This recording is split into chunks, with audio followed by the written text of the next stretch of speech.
కీర్తనల గ్రంథము 91వ అధ్యాయము. మహోన్నతుని చాటున నివసించువాడే సర్వశక్తుని నీడను విశ్రమించువాడు.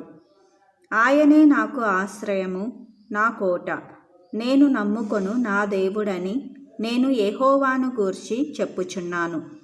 వేటకాని ఊరిలో నుండి ఆయన నిన్ను విడిపించును. నాశనకరమైన తెగులు రాకుండా నిన్ను రక్షించును. ఆయన తన రెక్కలతో నిన్ను కప్పును. ఆయన రెక్కల క్రింద నీకు ఆశ్రయము కలుగును. ఆయన సత్యము కేడెమును డాలునై ఉన్నది.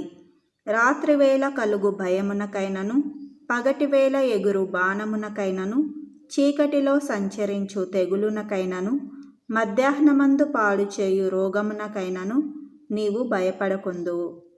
నీ ప్రక్కను 1000 మంది పడినను, నీ కుడి ప్రక్కను 10,000 మంది కూలినను అపాయము నీ యొద్దకు రాదు. నీవు కన్నులారా చూచుచుండగా భక్తిహీనులకు ప్రతిఫలము కలుగును. యెహోవా, నీవే నా ఆశ్రయము అని నీవు మహోన్నతుడైన దేవుని నీకు నివాస స్థలముగా చేసుకొని ఉన్నావు. నీకు అపాయమేమియూ రాదు. ఏ తెగులును నీ గుడారమును సమీపించదు.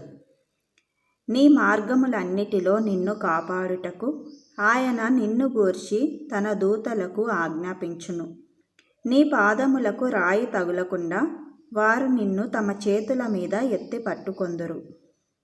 నీవు సింహములను, నాగుపాములను త్రొక్కెదవు. కొదమ సింహములను, భుజంగములను అనగద్రొక్కెదవు.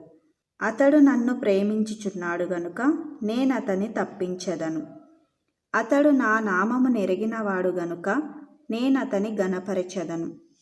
అతడు నాకు మొర్రపెట్టగా నేనతనికి ఉత్తరమిచ్చెదను. శ్రమలో నేనతనికి తోడయుండెదను. అతని విడిపించి అతని గొప్ప చేసెదను. దీర్ఘాయువు చేత అతన్ని తృప్తిపరచెదను. నా రక్షణ అతనికి చూపించెదను.